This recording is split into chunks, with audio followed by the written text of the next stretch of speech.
N ദൈവമേ, നിന്നിഷ്ടം ചെയ്യുവാൻ എന്നെ നടത്തേണമേ. എൻ ദൈവമേ, നിൻ പാതേ പോകാൻ കനിവേകണേ. നീ മാത്രമെൻ ജീവൻ, നീ മാത്രമെല്ലാം, നീ എന്നും മതിയായവൻ. നീ മാത്രമെൻ ജീവൻ, നീ എന്നും നീ എന്നും മതിയായവൻ. ഹല്ലേലൂയ, ഹല്ലേലൂയ, തിരുനാമം പാടിടും ഞാൻ. ഹല്ലേലൂയ, ഹല്ലേലൂയ, തിരുനാമം വാഴ്ത്തിടും ഞാൻ.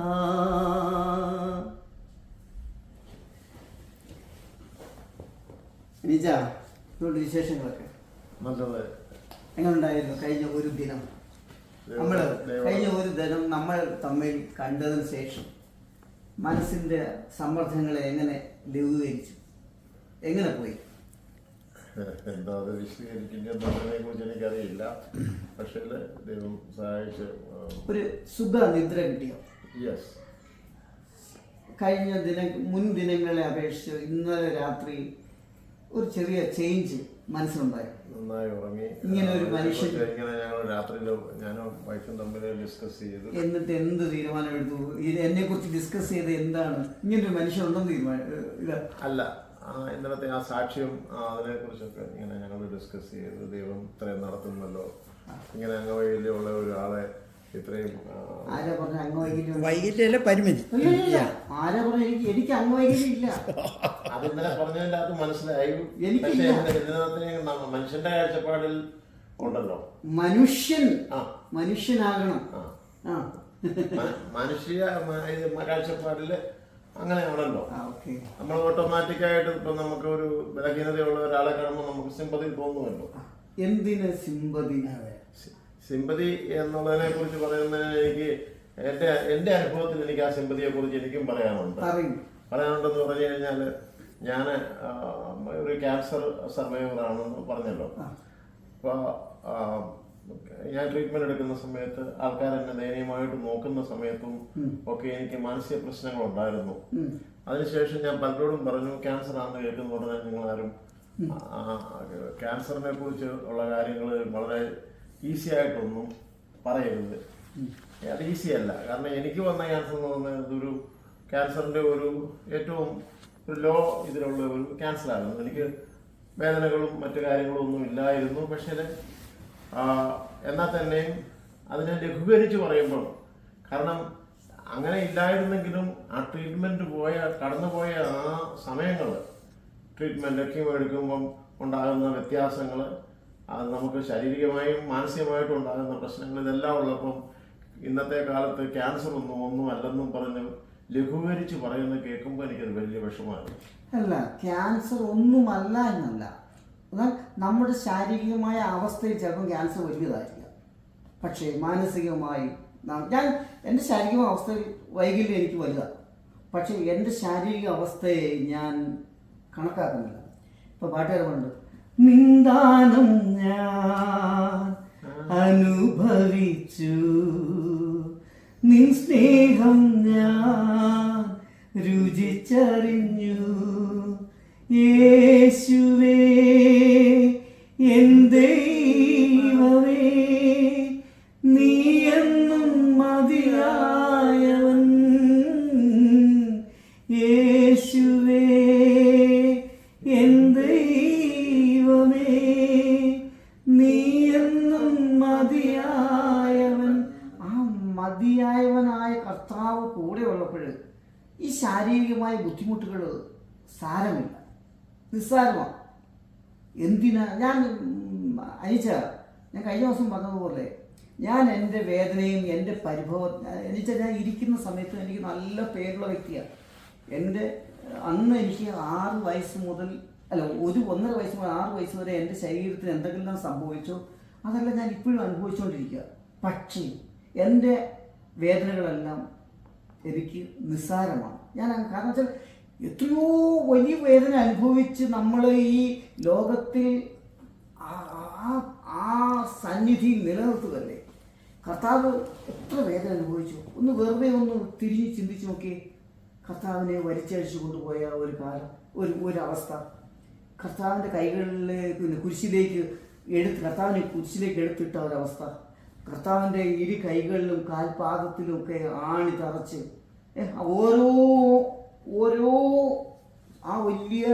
ഓരോ അടിയിലും ആ ആണിയുടെ കുന്തമുന അങ്ങോട്ട് കുത്തി ഇറങ്ങുമ്പോഴുള്ള, നമുക്ക് വെറുതെ ഒരു കൊതുക് കുത്തിയാലുള്ള വേദന എന്താ നമുക്കറിയത്തില്ലേ. അന്നേരം പോലെ ആഴ്ന്നിറങ്ങുമ്പോൾ കർത്താവ് അനുഭവിച്ച വേദന എന്താ? നമ്മുടെ ശാരീരികമായ വേദനകളെ ഓർത്ത് നമ്മൾ ഭാരപ്പെടുമ്പോൾ നമ്മുടെ മാനസികമായ സന്തോഷം കൂടുതൽ പകർന്നു നൽകാൻ വേണ്ടിയിട്ട് കർത്താവിൻ്റെ സന്നിധിയിൽ നമ്മളെ തന്നെ സമർപ്പിച്ചാൽ മതി. പ്രതിസന്ധികളുണ്ടാകും. പ്രതിസന്ധികളില്ലാത്ത ഒരു മനുഷ്യരും ഈ ലോകത്തില്ല. പ്രതിസന്ധി ഇല്ലാതെ മുന്നോട്ട് പോകാനും പറ്റത്തില്ല. പ്രതിസന്ധി ഉണ്ടെങ്കിലേ അതിനെ അഭിമുഖീകരിച്ച് മുന്നോട്ട് പോകാൻ പറ്റും. പല രീതിയിലുള്ള പ്രതിസന്ധികൾ ഉണ്ടാവാം. എനിക്കുണ്ടായ പ്രതിസന്ധികളൊന്നും ഞാൻ കാര്യമായി എണ്ണുന്നില്ല. കാരണം അതിനെയൊക്കെ ഓവർകം ചെയ്യാനായിട്ട് കർത്താവ് എന്നിൽ പ്രവർത്തിക്കുന്നുണ്ട്. ഞാൻ കർത്താവിൻ്റെ സാക്ഷ്യമാണ്. എനിക്ക് മറ്റൊരാളോട് പോയി സുവിശേഷം പറയേണ്ട ആവശ്യമില്ല. എന്നെ തന്നെ ഒരു സുവിശേഷമായിട്ടാണ് ഞാൻ കർത്താവിൻ്റെ മുന്നിൽ കർത്താവിനെ സമർപ്പിച്ചിരുന്നത്. എത്ര വേദനകൾ നമ്മുടെ ജീവിതത്തിൽ കടന്നു വന്നാലും അതിനെയൊക്കെ അഭിമുഖീകരിച്ച്, കാരണം എന്തായാലും നാം എല്ലാം ഈ ലോകത്തിൽ നിന്ന് മടങ്ങിപ്പോകും. ഈ ലോകമാകുന്ന സത്രത്തിൽ നമ്മൾ ജസ്റ്റ് താമസിക്കാൻ വേണ്ടി മാത്രം, ജസ്റ്റ് ഒന്ന് ഇവിടെ നിന്ന് കാണാൻ വേണ്ടി മാത്രം. ഞാൻ ഇന്ന് താൽക്കാലിക ജീവിതം. ഞാൻ ഇന്ന് പിന്നെ ഒരു ന്യൂസ് കണ്ടു. അദ്ദേഹം പറയുകയാണ്, ജനിപ്പിച്ചെന്തിനാണെന്നറിയാമോ? ഇവിടെ എല്ലാം ഒന്ന് കാണാൻ വേണ്ടിയിട്ട്, ജസ്റ്റ് ഒരു വിനോദയാത്രയ്ക്ക് വന്നവരാണ് നമ്മളെല്ലാവരും. അതില്ലേ അവിടുത്തെ ഒരു ദിവസം ഇവിടുത്തെ 1000 സർവത്സരം, അന്നേരം നമ്മളതിന് എത്ര സമയം നമ്മളിവിടെ ചെലവഴിക്കുന്നുണ്ട്? കർത്താവിൻ്റെ ഒരു ദിവസം എന്ന് പറഞ്ഞാൽ ഇവിടുത്തെ 1000 സംവത്സരമാണ്. നമ്മളന്നേരം എത്ര സമയം ഇവിടെ ചെലവഴിക്കുന്നുണ്ട്? കൂടിപ്പോയാൽ മാക്സിമം പോയാൽ കർത്താവിൻ്റെ അനുസരിച്ച് 1 മണിക്കൂറോ 1/2 മണിക്കൂറോ ഒക്കെ ആയിരിക്കാം. അതിനപ്പുറമായിട്ട് നമ്മളെ നടത്തുവാനും ശക്തീകരിക്കുവാനും കഴിവുള്ള ഒരു ദൈവത്തിൻ്റെ സന്നിധിയിൽ നമ്മൾ ആയിരിക്കുമ്പോൾ അതിൽ സന്തോഷിക്കാൻ ഏറ്റവും കൂടുതൽ വേണ്ടത്. വേദനകളില്ലാത്തവരില്ല. അത് ശാരീരികമായ വേദന. എന്നാൽ മാനസികമായി നമ്മൾ ശക്തിപ്പെടുമ്പോൾ ശാരീരികമായ വേദനകളെല്ലാം മാറും. എന്നുവെച്ചാൽ കാരണം ഈ നടക്കുന്ന കാലം എൻ്റെ ഈ 7 മുതൽ മുട്ട് വരെ ഞാൻ ഒരു 10 സെക്കൻഡ് ഒന്ന് എഴുന്നേറ്റ് നിന്നാൽ ഓട്ടോമാറ്റിക്കലായിട്ട് വൈബ്രേറ്റ് ചെയ്ത് ഞാൻ മറിഞ്ഞു വീഴും. എന്നിട്ട് ഞാൻ തളരുന്നുണ്ടോ? അനീച്ച ഇന്നലെ കണ്ട മുഖഭാവം തന്നെയാണോ? ഹാപ്പിയാണോ? മുഖത്ത് സന്തോഷമുണ്ടോ? അത് ദൈവം തന്ന ശോഭയുണ്ട്. ഇന്നലെ പറഞ്ഞില്ലേ ജയന്റെ കൂട്ടിരിക്കുന്നു, മധു വന്നു കണ്ട. അന്നേരം ദൈവം തന്ന ഒരു മുഖശ്രീയാണ് നമുക്ക് ഓരോരുത്തർക്കും. അനീച്ചാൻ ഇന്നലെ കണ്ടേക്കാൻ സന്തോഷം ഇന്ന് എനിക്ക് ആ മുഖത്ത് കാണാൻ. അല്ല, ചരിത്രം കേട്ടോ. എന്നാലും നമുക്ക് ഒന്നുകൂടെ സജിയുടെ നാടും വീടും കുടുംബമൊക്കെ ഒന്ന് പറയണം കേട്ടോ. ഓക്കെ. അല്ല, പ്രകാശമാനമായ ഒരു മുഖം ഞാൻ ഇന്നലെ കണ്ടത്. നല്ല തേജസ്, സൗന്ദര്യം, കൂടുതൽ സൗന്ദര്യമായി. എവിടെയാ ദൈവത്തിന്റെ പ്രത്യാശ കൂടുതൽ അനീച്ചനിലേക്ക് കടന്നു. അനീച്ച ഞാൻ അപ്പനും അമ്മയ്ക്കും 3ാമത്തെ മകനായിട്ട് ജനിച്ച, മൂത്തത് മകൾ, 2ാമത്തെ മകൻ, ഏറ്റവും ഇളയത് മകൻ. അന്നേരം പ്രതിസന്ധിയിലൂടെ എൻ്റെ പിതാവ് കടന്നു പോകുമ്പോൾ കിട്ടിയതാ ഈ പ്രതിസന്ധി ഇല്ലാത്ത മകൻ. പക്ഷെ 1.5 വയസ്സ് വരെ നല്ല രീതിയിൽ ജീവിച്ചു. 1.5 വയസ്സ് മുതൽ 6 വയസ്സ് വരെ 2 കൈയും 2 കാലും തറയിൽ ഇഴഞ്ഞ് ഒരു ജീവിതം ഉണ്ടായിരുന്നു. കഷ്ടപ്പാടുകളും പ്രതിസന്ധികളൊക്കെ ഉണ്ടെങ്കിൽ പോലും എൻ്റെ പിതാവ് മുറുകെ പിടിച്ചു. കാരണം വെച്ചാൽ മോൻ വൈകാരികം ഉണ്ടെന്നും ആ പിതാവിന് അപ്പം ഞാൻ വൈകാരിക ആദ്യം പറഞ്ഞപ്പോൾ അതിനെ എതിർത്ത് പറഞ്ഞു. ഇപ്പം അതാണ് മാനുഷിക. ഏത് വർഷത്തെ കാര്യം അറിയാം? എൻ്റെ പിതാവിൻ്റെ എൻ്റെ 1.5 വയസ്സ് മുതൽ 6 വയസ്സ് വരെയുള്ള ഒരു കാലഘട്ടം ഞാൻ പറഞ്ഞത്. എന്നുവെച്ചാൽ ഏകദേശം 47 വർഷം മുമ്പുള്ള ഒരു കാലഘട്ടം. അന്നേരം പിതാവിന് ഞാൻ ഇത്രയും അതിജീവിച്ച് മുന്നോട്ട് പോയപ്പോൾ എനിക്ക് ആ ഒരു വേദന ഞാൻ നിസ്സാരമായിട്ട് എണ്ണുക. കാരണം എനിക്കിനി ഈ ലോകത്ത് ഇതിലും വല്ലാട്ടിനി എനിക്ക് വരാനും, കാരണം ഞാൻ അനുഭവിക്കാത്ത വേദനകളൊന്നുമില്ല. ഞാൻ അത്രത്തോളം അനുഭവിച്ച് മുന്നോട്ട് പോകുന്നുണ്ട്. ഈ വേദനകളെയെല്ലാം ഞാൻ സാരമായിട്ട് എണ്ണിക്കഴിഞ്ഞാൽ എനിക്ക് ചുറ്റുപാടും ഇതിൻ്റെ അപ്പുറം വേദന അനുഭവിക്കുന്നവരുടെ അവസ്ഥയിൽ ഞാൻ എന്തായിരിക്കും? ഞാനൊന്നുമല്ല. എന്നെ നടത്തുന്ന എൻ്റെ കർത്താവ് കൂടെ ഉള്ളപ്പോൾ ഞാൻ ഒന്നിനെക്കുറിച്ചും ആകുലപ്പെടുവാനോ അത് വലുതെന്ന് എണ്ണി എൻ്റെ ജീവിതത്തിനെ താഴ്ത്താൻ ഞാൻ ആഗ്രഹിക്കുന്നില്ല. എൻ്റെ ദൈവം കൂടെ ഉണ്ടെങ്കിൽ അസാധ്യമായ പല കാര്യങ്ങളെയും സാധ്യമാക്കി തരുവാൻ സാധിക്കും. അത് സാധ്യമാക്കി തരികയും ചെയ്യുന്നുണ്ട്.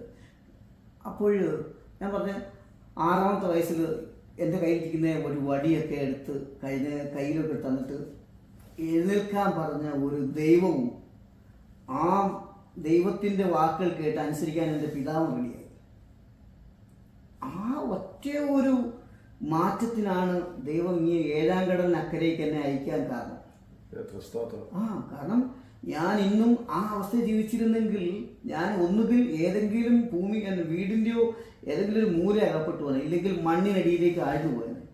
അതിനപ്പുറമായിട്ട് ദൈവത്തിന് എന്നെക്കുറിച്ചൊരു പദ്ധതിയുണ്ട്.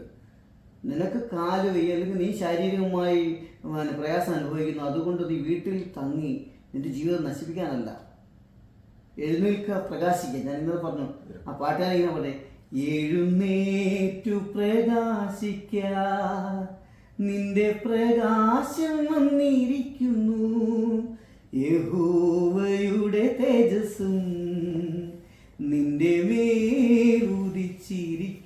നമ്മുടെ ഉള്ളിലേക്ക് കർത്താവിൻ്റെ ഒരു തേജസ്, ഒരു പ്രകാശം ഓൾറെഡി കാട്ടിവിട്ടേക്കുക. ആ പ്രകാശം നമ്മൾ മാത്രം അനുഭവിക്കാനുള്ളതല്ല, ഞാൻ ചെല്ലുന്ന, ഞാൻ കാലുകുത്തുന്ന എല്ലായിടവും അതിൻ്റെ പ്രകാശം വ്യാപിക്കണം. എനിക്ക് ഉറപ്പാണ് ആ പ്രകാശത്തിൻ്റെ അല്പം അനിച്ചാൻ്റെ ഉള്ളിലേക്കും കടന്നു വന്നിട്ടുണ്ട്, കിട്ടിയിട്ടുണ്ടെന്ന് എനിക്ക് ഉറപ്പാണ്. കാരണം വെച്ചാൽ എന്നെ ഇനി ഒരിക്കലും മറക്കത്തില്ല. സജി എന്ന് പറയുമ്പോൾ തീർച്ചയായിട്ടും ആ ഒരു സജിയുടെ പ്രവർത്തനങ്ങളും എല്ലാം സമൂഹം പറയുന്നുണ്ടല്ലോ. ഞങ്ങൾ ഇന്നലെ രാത്രി അതെ സംസാരിച്ചത്. അതെ അനീച്ച, എൻ്റെ ഒരനുഭവം എന്ന് പറഞ്ഞാൽ എൻ്റെ കല്യാണം, അത് വേറൊരു അനുഭവം. ഞാൻ ആദ്യമൊക്കെ ആരുടെയെങ്കിലും പണം കൊണ്ട് ജീവിക്കുക എന്ന് വെച്ചാൽ കല്യാണം കഴിക്കുന്ന കാശുള്ള വീട്ടിൽ പെണ്ണിനെ കല്യാണം കഴിച്ച് വലിയ സമ്പത്തിൻ്റെ മധ്യത്തിൽ ഇരിക്കാമെന്നൊക്കെ വിചാരിച്ച ഒരു കാലമുണ്ടായി. പലപ്പോഴും പലയിടത്തും പോയി ഞാൻ പല പ്രതിസന്ധികളിലായ പെൺകുട്ടികളെ കണ്ടിട്ടുണ്ട്. എന്ന് വെച്ചാൽ പല്ലില്ലാത്തത്, ഒരു കാലില്ലാത്തത്, എന്ന് വെച്ചാൽ ഏതൊക്കെ പ്രതിസന്ധിയിലുള്ള പെൺകുട്ടികളുണ്ടോ അവരെല്ലാം ഞാൻ കണ്ടിട്ടുണ്ട്. പക്ഷെ ദൈവം പറഞ്ഞു, നീ പണത്തിൻ്റെ പുറകെ പോയാൽ പണം നിന്നെ മൂടും, വീഴും, നിന്നെ ഞാൻ അതിനനുവദിക്കത്തില്ല. എൻ്റെ ചിന്തകൾക്ക് അപ്പുറമായിട്ട് ഒരു ദിനം ഒരു പെൺകുട്ടിയുടെ ഒരു ഇത് പറഞ്ഞു,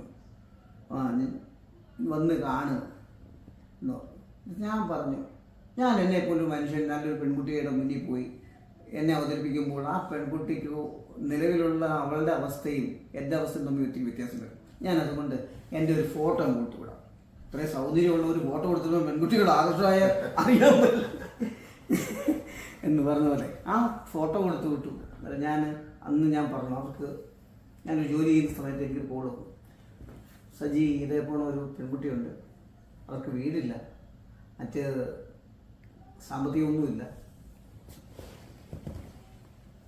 താല്പര്യമുണ്ടോ? ദൈവം എവിടുന്ന് എൻ്റെ ഉള്ളിലേക്ക് പ്രവർത്തിച്ചു. അതുവരെയും ഞാൻ സമ്പത്തിനെ കെട്ടിപ്പിടിക്കാമെന്ന് വിചാരിച്ച ഒരു സമയത്ത് ദൈവം പെട്ടെന്ന് പറഞ്ഞ്, നിന്റെ സമയം ഇതാ, നീ പറയുന്ന ഒരു വാക്കാണ് ചിലപ്പോൾ അത് നിന്റെ ജീവിതത്തെ മാറ്റിമറിക്കാൻ പോകുന്നത്. പെട്ടെന്ന് എൻ്റെ ഉള്ളിൽ പറഞ്ഞു. ഞാൻ പറഞ്ഞു, ഒരു പ്രശ്നമില്ല, സത്യം. ഓക്കെ, സ്റ്റാർട്ട് ചെയ്തു.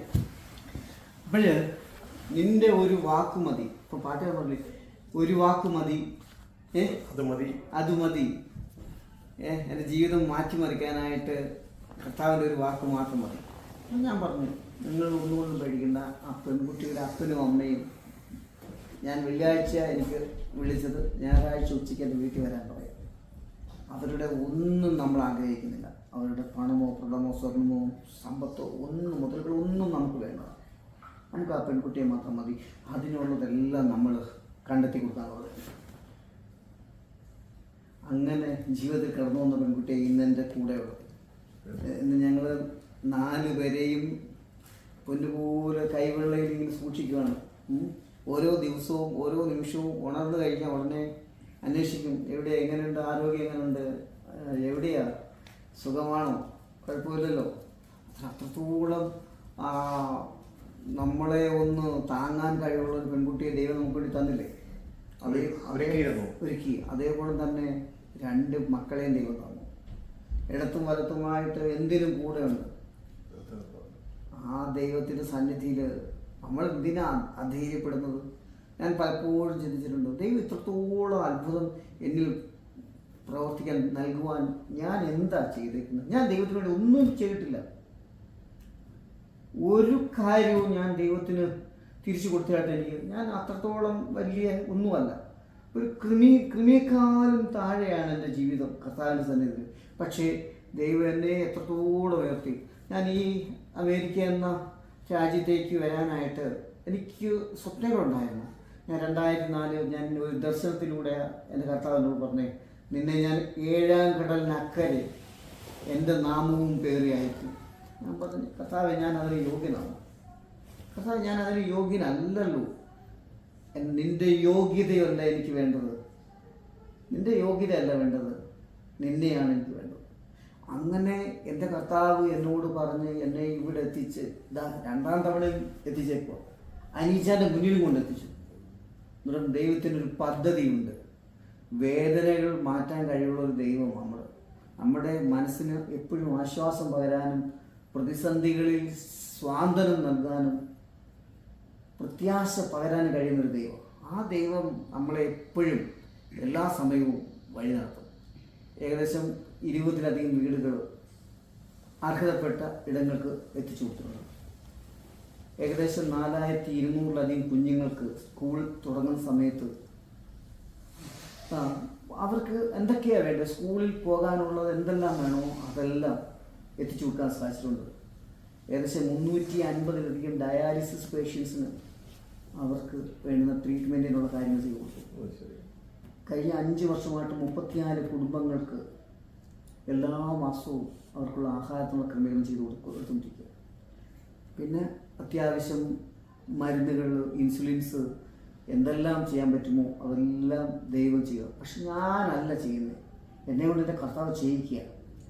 മുഖാന്തരം ഒരുപാട് ഹൃദയങ്ങളെ പ്രവർത്തിക്കുന്നത്. എന്ത് ചെയ്യണം സജീവ ചെയ്തോ എന്ന് പറയും. ഞാൻ പറയും, എൻ്റെ തീരുമാനമല്ല, ദൈവത്തിൻ്റെ തീരുമാനമോ. ഞാൻ ഒരാൾക്കൊരു വീട് വേണമെന്ന് പറഞ്ഞാൽ ഞാൻ അവരോട് പറയും, എന്നെക്കാൾ 10 ഇരട്ടി വേദന അനുഭവിക്കുന്ന ഒരാളുടെ മുന്നിലായിരിക്കണം ഞാനത് ചെയ്യേണ്ടത്. അനർഹനായ ഒരാൾക്ക് പോലും ഇതിന് മുന്നിലേക്ക് കടന്നു വരാൻ ഇട കൊടുക്കരുത്. അർഹതപ്പെട്ടവർക്ക് മാത്രമേ അത് എത്താവൂ എന്ന് ചിന്തിക്കുന്നത്. ഒരു അഭിമാനത്തോടെ പറയുന്നത്, എൻ്റെ ദൈവം, ഞാനൊരു മുഖാന്തരമൊന്നുമല്ല, ഞാനൊന്നുമല്ല, എന്നാൽ ഇത്രത്തോളം ചെയ്യുവാനായിട്ട് ദൈവത്തിന് സാധിച്ചു. അത് തന്നെയാണ്. ഇനിയും എനിക്കതേ പറ്റൂ. അല്ലാതെ എല്ലാവരും പറയും, സജിയുടെ വീടിനെ കുറിച്ച് ചിന്തിക്കാതെ സജിക്കുന്ന എനിക്കത് പറ്റത്തില്ല. അന്വേഷിച്ച എൻ്റെ കാര്യം അറിയാം, ഞാൻ സ്വാർത്ഥനായി പോവുക, ഞാൻ എന്നിലേക്ക് മാത്രം ചുരുങ്ങി പോവുക. അത് വേണ്ട. ഞാൻ പലപ്പോഴും എന്നോട് ഇങ്ങനെ പറയുമ്പോൾ ഞാൻ പലപ്പോഴും പറയും, എന്നിലേക്കില്ലെങ്കിൽ ഞാൻ ജീവിച്ചാൽ ഞാൻ അധ്വാനിക്കുന്ന കാശ് കൊണ്ട് എനിക്ക് വേണമെങ്കിൽ എനിക്ക് ജീവിക്കാം. പക്ഷെ ഞാൻ മാത്രമായി എന്നിൽ മാത്രമായി ഒതുങ്ങി ആഗ്രഹിക്കുന്നില്ല. എനിക്ക് പറ്റുന്നില്ല. കാരണം എൻ്റെ കർത്താവ് എനിക്ക് തന്ന ആയുസ് ഇങ്ങനെ പറഞ്ഞത്, നിനക്ക് ഞാൻ തന്ന ആരോഗ്യം, നിന്നെ ഞാൻ എഴുന്നേൽപ്പിച്ചത് എന്തിനു വേണ്ടിയിട്ടാണ്? നീ മാത്രം ജീവിക്കാനാണോ? ഒരു വഴി വളരണമെങ്കിൽ അതിനൊരു മരം വേണം. എത്രയോ വള്ളികൾ നിന്നിലൂടെ വളരാനുണ്ട്. നീ മാത്രം വളർന്നു കഴിഞ്ഞാൽ പറ്റുമോ? നീ ഒരുപാട് പേർക്ക് തണലാവാനും ചാരാകാനും നിന്നിൽ ചാരുവാനും കഴിയുന്നതായിരിക്കണം നിന്റെ ജീവിതം. ഞാനും അങ്ങനെ ചിന്തിച്ചേ. എനിക്ക് തന്ന ജീവിതം, എനിക്ക് തന്ന ഈ ആരോഗ്യം അങ്ങനെ കൊണ്ടുവന്ന് വെറുതെ സ്വന്തം ആവശ്യങ്ങൾക്ക് വേണ്ടിയിട്ട് ഉപയോഗിക്കാനല്ല. പലപ്പോഴും പലരും എന്നെ വഴക്ക് പറയും, സജി നിനക്ക് വേറെ പണിയൊന്നുമില്ല, നിനക്ക് നിന്റെ ജീവിതം നോക്കിക്കൂടെ? നിനക്ക് നിന്റെ ജീവിതം നോക്കി മുന്നോട്ട് പോയിക്കൂടെ? ഞാൻ പറയും, എൻ്റെ ജീവിതം നോക്കുമ്പോൾ ഞാൻ മാത്രമേ ജീവിക്കത്തുള്ളൂ. എൻ്റെ സമൂഹത്തെ കണ്ണു തുറന്ന് കാണുവാൻ എനിക്ക് കഴിച്ചില്ല എങ്കിൽ എനിക്ക് കാഴ്ചയുടെ ആവശ്യമില്ല. നിങ്ങൾക്ക് പലതും പറയാം, പക്ഷേ എൻ്റെ കർത്താവ് എന്നെ ഏൽപ്പിച്ച ദൗത്യം ഞാൻ പൂർത്തീകരിച്ചില്ല എങ്കിൽ ഞാൻ വെറും ശൂന്യനാണ്, നിസ്സാരനാണ്, ഒന്നുമല്ല.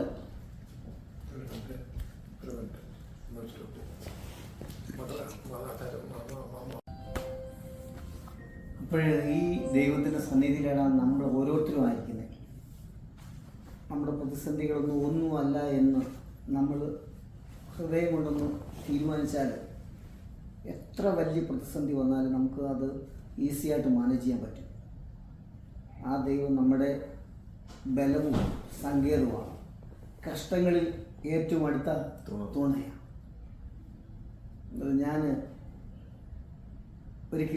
ഞാൻ ഇന്നലെ പാടിയുള്ള ഒരു പാട്ട് ഇങ്ങനെയുണ്ട്. യേശു നായക നീയൻ ആത്മചൈതന്യം, ജീവപാലക നീയൻ സ്നേഹ ചൈതന്യം. എപ്പോഴും കർത്താവ് നമ്മുടെ ഒരു ചൈതന്യമായിട്ട് തീർന്നാൽ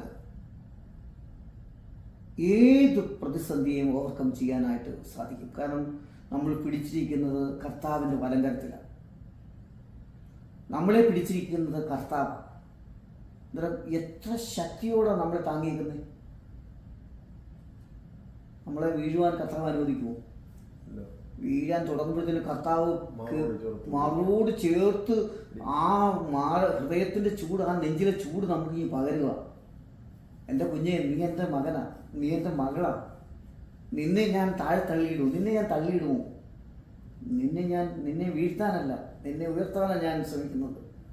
പ്രതിസന്ധികളിൽ നീ വീണു പോയാൽ പിന്നെ ഞാൻ എന്തിനാ നിന്നെ ലോകത്തിൽ എൻ്റെ സാക്ഷിയായിട്ട് മാറ്റിയേക്കുന്നത്? എഴുന്നേൽക്കുക, എനിക്ക് വേണ്ടി ഇതിൻ്റെ പ്രകാശം മറ്റുള്ളവരിലേക്ക് പകരുക. ഇതായിരിക്കണം നമ്മുടെ ഓരോരുത്തരുടെയും ജീവിതം. അതിനായിട്ട് ദൈവം നമ്മളെ ഓരോ നിമിഷവും നടത്തട്ടെ എന്നാണ് എൻ്റെ പ്രാർത്ഥന. അന്നേരം അനീച്ചാൻ്റെ വീട്ടിൽ ഒരിക്കലൂടെ വരുവാനും അനീച്ചാൻ്റെ ഈ സുപ്രസാദ മുഖം ഒന്നുകൂടെ കാണുവാനും ദൈവം ഒരവസരം തന്നു. ഇനി നമ്മൾക്ക് ഒരിക്കലും, ഞാൻ ശരിക്കും പറഞ്ഞു കഴിഞ്ഞാൽ ഇന്നലെ പ്രാർത്ഥിച്ചപ്പോൾ അനീജാനെ ഒന്നുകൂടെ കാണണമെന്ന് പെട്ടെന്ന് തന്നെ ശരിക്കും പ്രാർത്ഥനയിലുണ്ടായിരുന്നു. ഇനി ഞങ്ങൾ ഒരിക്കലെങ്കിലും എവിടെയെങ്കിലും വെച്ച് കാണുമെന്ന്. വീണ്ടും ഇവിടെ വെച്ച് തന്നെ കാണാനായിട്ട് ദൈവത്തിന്റെ പദ്ധതി ഉണ്ടായിരുന്നു. ആ പദ്ധതി ഏകദേശമൊക്കെ ഒന്നുകൂടെ ഒന്ന് സാക്ഷാത്കരിച്ചു. താങ്ക് യു ദൈവമേ, ദൈവത്തിന് നന്ദി. ഇഷ്ടമുള്ള ഒരു 2 വരികളൊന്ന്. ഇഷ്ടമുള്ള 2 വരി എന്ന് പറയുമ്പോഴും അനിച്ചാൻ ഏതെങ്കിലും പാട്ടിനോട് താല്പര്യമുണ്ടോ? അനിച്ചാനോട് ഏതെങ്കിലും പാട്ട് കേൾക്കണമെന്ന് താല്പര്യമുണ്ടോ? നന്ദിയോടെ ഞാൻ സ്തുതി പാടിടും എൻ്റെ യേശുനാഥാ, എനിക്കായി നീ ചെയ്തൊരു നന്മയ്ക്കും എന്തു നന്ദി ചൊല്ലുന്നു ഞാൻ. കർത്താവ്,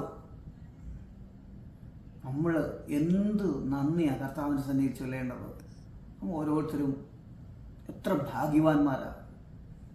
എന്തെല്ലാം പ്രതിസന്ധികളിലൂടെ കടന്നുപോയാലും അതിനെയെല്ലാം തരണം ചെയ്യുവാൻ കർത്താവ് നമ്മുടെ കൂടെയുള്ള ദൈവമാണ്. ആ ദൈവത്തിൻ്റെ സന്നിധിയിൽ നമ്മളെ തന്നെ സമർപ്പിക്കാം.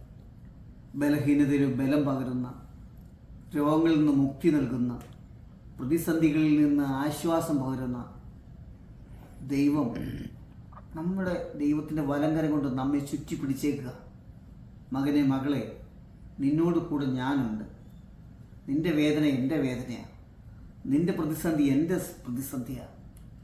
നീ അനുഭവിക്കുന്ന ഓരോ യാതനകളും അത് എന്നിലൂടെ കടന്നു പോകുന്നത്. അപ്പോൾ ഞാൻ നിന്നെ ഉപേക്ഷിക്കുമോ? നിന്നെ ഞാൻ ഒരു നാൾ ഉപേക്ഷിക്കുകയില്ല, കൈവിടുകയുമില്ല. നീ എൻ്റെ കരത്തിൽ എപ്പോഴും ശക്തിയോടെ നിൽക്കുന്ന ഒരു എൻ്റെ ചൈതന്യം ഞാൻ നിനക്ക് പകർന്നു തരിക.